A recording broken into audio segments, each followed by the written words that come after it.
waxaa soo gabagabeynay oo aan dhamaystirnay oo fiiskii labaad ee wadada Same wadadaas oo ka soo baxda iridka hotel Same kuna dhamaata wadada Sheekh Cabdulqaadir wadadaasi waxa ay dhan tahay 369 mitir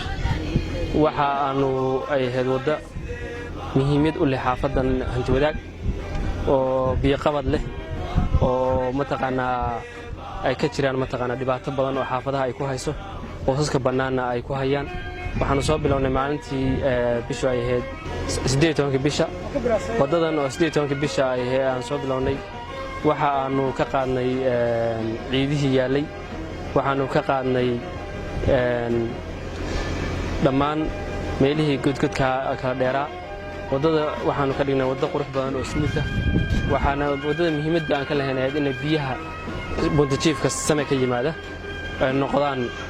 biyo wada socda oo ku dhaca shaariqa si hadhowna wadada sagal aan u sameynay ay toos u aadaan muhiimadda wadadan aan ka leenahay waxa weeyaan koow in biyaha ay si islooba u kaxayso biyahaas oo ka imaanaya wadada Sheekh Cabdisalaam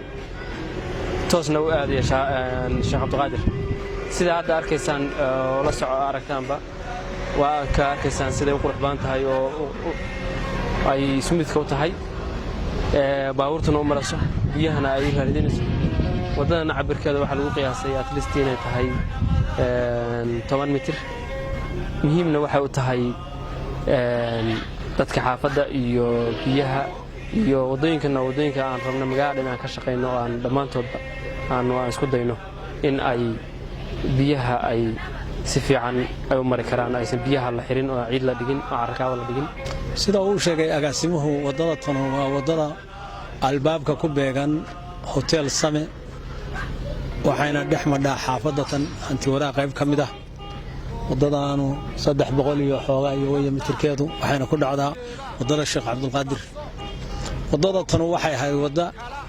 aad iyo aad dib loogu qabo xilliyada roobku yimaado maritaanka maray ciriir tahay mar ay biyuhu baristaan dib weyn baa ka jira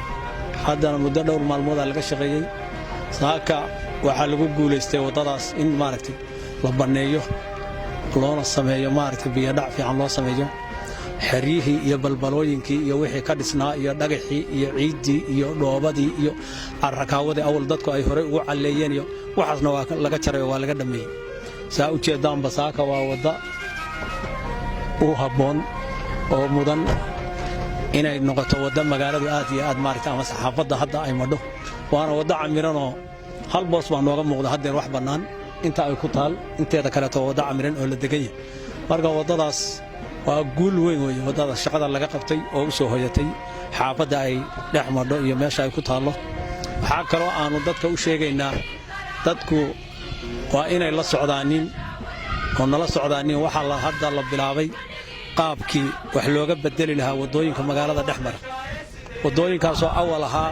reer walba intuu ciid soo raray carrakaawo soo raray wuxuu la sameeyay albaabkiisa maalintii oo roob yimaadana daruur gaban oo shuux haday timaadana iriday kaga xiroodaan isla markaasna dadkii isagoo dooyeenayo ordayo buu wuxuu imaanaya dawladii hoose oo wuxuu leeyahay biyaha naqatay kanay tahay waxaan dadka u sheegaynaa dadweynaha magaalada Garowe degan wada kasta oo kamid ah hadii ilaahadmo wadooyinka waa la jaraya wadada markii guriga laga hoos mariyo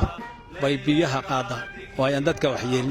oo fayoobi laga helaya waayaan qashin reebin marka wadooyinka oo dhan insha Allah hadii aad ma hadda qalab baanu keensanay qalabkaas waxaanu u keenay insha Allah inaanu uga faa'iideyno dadweynaha magaalada bilicdeedana soo celino waxa kan carrakaawo oo wada walba intii la dhigay guri walba 3 mitir oo si haabanayo oo dad ba hadda guryahoodii ka qaxay wax kale uga qaxina waxay uga qaxeen waa carrakaawo iyagu ay gacantooda ku dhigeen bay uga qaxeen guryahoodii marka waxaasoo dhan ha lala socdo waanu jaraynaa insha allah haddii laadmo shaqadana haddee idinkuna dhankiina nagala qabta annaguna diyaar waxaanu u nahay haddii laadmo wadda kasta inaannu meeshii ay biyo marka u lahayd ku furno